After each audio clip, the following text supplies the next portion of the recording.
Hello everyone, welcome to Gulshan academy. और जैसा कि आप लोगों को पता है कि यूजीसी नेट की आंसर की जो है सब्जी सब्जेक्ट की जारी कर दी है। तो आशा है कि आप लोगों ने जो है अपने मार्क्स चेक भी कर लिए होंगे कि कितने आपका स्कोर जो है बन रहा है। तो ये एक प्रकार से हमारी जो वीडियो है वो एक्सपेक्टेड कट ऑफ को लेकर है कि क्या कट ऑफ जो है रह सकती है और कब तक जो है आपका रिजल्ट आ सकता है। देखिए, रिजल्ट की अगर हम बात करें तो मान के चलें, क्योंकि 13 तारीख को तो लास्ट आपका आंसर की का जो है आपको जो है अगर कोई क्वेश्चन चैलेंज वगैरह करना है तो आप 13 तारीख तक जो है कर सकते हैं। उसके बाद आप मान के चलें 5 से 6 दिन, यानी कि एक हफ्ता मान के चलें, ज़्यादा से ज़्यादा एक हफ्ते के बीच में आपका रिजल्ट जो है वो दे दिया जाएगा, क्योंकि फिर एनटीयू को जो है एग्ज़ाम भी करवाना है दिसंबर के लिए। ठीक है, तो दिसंबर का नोटिफिकेशन भी फिर जल्दी आने की आशा रहेगी। तो एक हफ्ते मान के चलिए 13 तारीख के बाद आपका रिजल्ट जो है जारी हो जाएगा। लेकिन अगर हम एक्सपेक्टेड कट ऑफ की बात करें कि कट ऑफ जा क्या सकती है, तो मैं आपको बता दूं कि जितने भी सब्जेक्ट्स का रिव्यू वगैरह मैंने देखा है, जितना भी स्टूडेंट्स ने मुझे बताया है, तो लगभग सभी कि अगर मैं मान के चलूँ तो पेपर का जो लेवल था थोड़ा सा टफ था। ठीक है, टफ था लेवल। और क्योंकि टफ लेवल था तो इसलिए जो है कट ऑफ कम जाएगी। ठीक है, कट ऑफ जो है वो कम जाएगी। और अगर देखिए, आप अपने हिसाब से सोचें कि अगर आपने जो पेपर दिया है वो पहले जो भी ऑफलाइन पेपर हुआ था उससे इजी था या टफ था। अगर आपको इजी लगा तो आप ये मान के चलें कि लगभग जो है आपके 5 से 8 मार्क्स जो हैं आप इसमें ऐड करें। ठीक है, जो यहाँ पर कट ऑफ मैं लेके आया हूँ, आप देख सकते हैं यहाँ पर हर सब्जेक्ट की आपको कट ऑफ यहाँ पे लिखी हुई मिल जाएगी। यह है दिसंबर 2023 की कट ऑफ। ठीक है, इसके बेस पर मैं आपको जो है एनालिसिस करके बता रहा हूँ। 5 से 8 मार्क्स जो है आप उसमें जोड़ लें अगर आपको लगा कि पेपर ईजी था। अगर पेपर आपको टफ लगा है तो 5 से 8 मार्क्स या 10 मार्क्स जो है आप इसमें डिडक्ट कर दें। इतने से ज़्यादा कट ऑफ नहीं जाएगी। ठीक है, टफ पेपर था तो आपको 10 मार्क्स तो मान के चलें, आपको जो है इसमें माइनस करके आपको मान के चलना पड़ेगा। अगर इतना आपका स्कोर बन रहा है तो आप जो है बेफिक्र रहें और आपको फिर जो है दिसंबर की तैयारी करने की ज़रूरत लगभग नहीं पड़ेगी। ठीक है, और अगर नहीं बन रहा है आपका तो आप लोग अपना समय जो है बर्बाद ना करें, तैयारी करें दिसंबर के लिए, क्योंकि दिसंबर का जो है एग्ज़ाम भी आपका दिसंबर में ही होने वाला है। ठीक है, तो देखें, जैसे कि इकोनॉमिक्स की अगर हम बात करें तो इकोनॉमिक्स में आप यहाँ देख सकते हैं कट ऑफ जो रही थी वो जनरल कैंडिडेट की अगर मैं बात करूँ तो वो रही थी 154 असिस्टेंट प्रोफेसर के लिए। और जेआरएफ की जो रही थी वो रही थी 180। ठीक है, आप देख सकते हैं अगर आप ओबीसी कैंडिडेट हैं, ईडब्ल्यूएस हैं, एससी एसटी हैं, तो आप अपनी कट ऑफ यहाँ पे देख सकते हैं। उसके बाद अगर हम नीचे चलें तो आप देखेंगे पॉलिटिकल साइंस की असिस्टेंट प्रोफेसर के लिए अनरिजर्व की रही थी 190। ठीक है, ओबीसी की 174 रही थी, जबकि जेआरएफ की अगर हम बात करें तो 216 रही थी अनरिजर्व कैटेगरी की। और अपनी आप कैटेगरी वाइज देख सकते हैं। ठीक है, तो इस तरीके से कट ऑफ रही थी। फिलॉसफी की आ जाती है, फिर यहाँ पर फिलॉसफी आप देख सकते हैं 196 रही थी पिछले साल असिस्टेंट प्रोफेसर के लिए, और जीआरएफ की 224 रही थी। और फिर उसके बाद अगर हम बात करें साइकोलॉजी की, तो साइकोलॉजी की आप देख सकते हैं साइकोलॉजी की यहाँ पर आपको जो है वो कट ऑफ रही थी अनरिजर्व की 190 रही थी असिस्टेंट प्रोफेसर के लिए, और जीआरएफ के लिए रही थी 216। ठीक है, ठीक उसी प्रकार से सोशोलॉजी की अगर हम बात करें तो 184 रही थी असिस्टेंट प्रोफेसर के लिए, और जेआरएफ की ले रही थी 198, सॉरी 210। ठीक है, और फिर उसके बाद हिस्ट्री की अगर हम बात करें तो अनरिजर्व की पिछली बार कट ऑफ थी 182 असिस्टेंट प्रोफेसर के लिए, और जेआरएफ की लिए थी 204। ठीक है, एंथ्रोपोलॉजी की अगर हम बात करें तो 172 थी असिस्टेंट प्रोफेसर के लिए, और 200 थी जेआरएफ के लिए।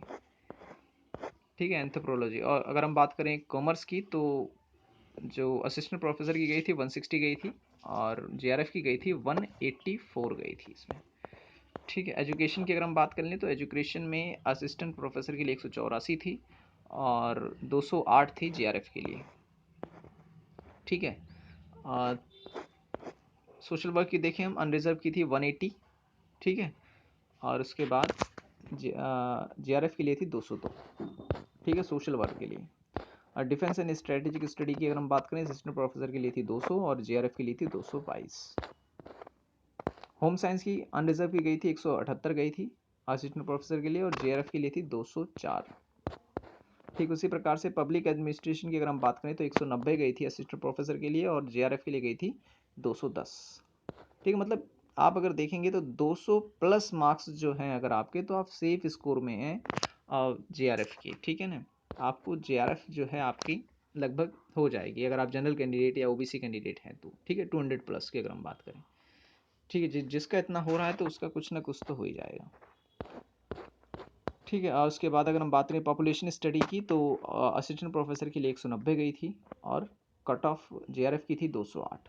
अच्छा, ये जो मैं मार्क्स आपको बता रहा हूँ कितने में से बता रहा हूँ ये भी मैं आपको बता दूँ। ये 300 में से मार्क्स हैं, क्योंकि पेपर 1 आपका जो होता है वो 50 क्वेश्चन होते हैं, वो 100 मार्क्स का होता है, और पेपर 2 जो आपका होता है उसमें 100 क्वेश्चन होते हैं, वो 200 मार्क्स का होता है। तो टोटल पेपर आपका 300 मार्क्स का होता है। तो ये जो मार्क्स आपको यहाँ देखने को मिल रहे हैं कट ऑफ मार्क्स, ये आउट ऑफ 300 है। ठीक है, तो उस हिसाब से आप अपना देखें। म्यूज़िक की देखिए अनरिजर्व में 202 गई थी असिस्टेंट प्रोफेसर के लिए, और जेआरएफ के लिए 234 गई थी। और मैनेजमेंट की अगर हम बात करें तो 170 गई थी। ठीक है, असिस्टेंट प्रोफेसर के लिए, और 194 गई थी जेआरएफ के लिए। मैथिली की अगर हम बात करें तो मैथिली में आप देखें अनरिजर्व की 192 गई थी, और जेआरएफ की 212।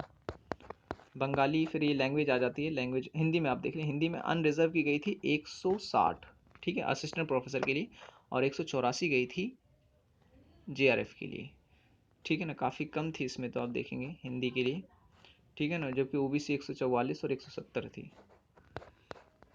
कन्नड़ आ जाती है, फिर यहाँ पर आप देखें मलयालम आ जाती है, उड़िया, पंजाबी, संस्कृत की भी आप देख लें, काफ़ी सारे स्टूडेंट हैं हमारे पास संस्कृत के। तो 174 अनरिजर्व की कट ऑफ गई थी असिस्टेंट प्रोफेसर के लिए, और जेआरएफ के लिए गई थी 196। ठीक है, फिर तमिल आ जाती है यहाँ पर, तमिल के बाद तेलुगु, उर्दू, अरबिक, इंग्लिश की भी देखिए, इंग्लिश की पिछली बार गई थी 182 असिस्टेंट प्रोफेसर के लिए गई थी, और जेआरएफ के लिए गई थी 208। ठीक है, लिंग्विस्टिक की अगर हम बात करें तो इसमें गई थी अनरिजर्व की 180 असिस्टेंट प्रोफेसर के लिए, और 208 गई थी जेआरएफ के लिए। चाइनीज़ फिर यहाँ पे लैंग्वेज आ जाती हैं सारी की सारी। ठीक है, Nepali, Manipuri, Assami, Gujarati, Marathi, French, Spanish, Russian, Persian, Rajasthani, German, Japanese. Adult education तो आप देखेंगे 180 गई थी एडल्ट एजुकेशन की असिस्टेंट प्रोफेसर के लिए, और 198 गई थी जेआरएफ के लिए। ठीक है, फिर यहाँ पे फिजिकल एजुकेशन की भी काफ़ी स्टूडेंट हमारे पास, तो 158 गई थी पिछली बार असिस्टेंट प्रोफेसर के लिए, और 184 गई थी जेआरएफ के लिए। ठीक है, फिर ये Arabic culture and Islamic study आ जाता है, फिर यहाँ पे फिर Indian culture, labour welfare and personal mark. ठीक है ना, लॉ की कट ऑफ कितनी गई थी देखने, लॉ की गई थी जनरल की 176 गई थी। ठीक है ना, असिस्टेंट प्रोफेसर के लिए 200 गई थी जेआरएफ के लिए। फिर लाइब्रेरी एंड इंफॉर्मेशन साइंस आ जाती है, फिर कंपैरेटिव स्टडी ऑफ रिलीजन्स। ठीक है, mass communication, performing arts, criminology, tribe and languages, folk literatures, comparative literature, Sanskrit traditional subjects. तो आप जो आपका हो आप वीडियो को पॉज करके जो है देख सकते हैं। वुमेन स्टडीज़ की देख लें, वुमेन स्टडीज़ की असिस्टेंट प्रोफेसर के लिए 194 गई थी, और जेआरएफ के लिए थी 218। ठीक है, ये मैं जो आपको बता रहा हूँ ये जनरल कैंडिडेट्स के लिए, अगर आप ओबीसी एससी एसटी हैं तो आप अपना देख सकते हैं इसमें। ठीक है, तो लगभग ये सभी सब्जेक्ट्स की मैंने आपको जो है दिखा दी है।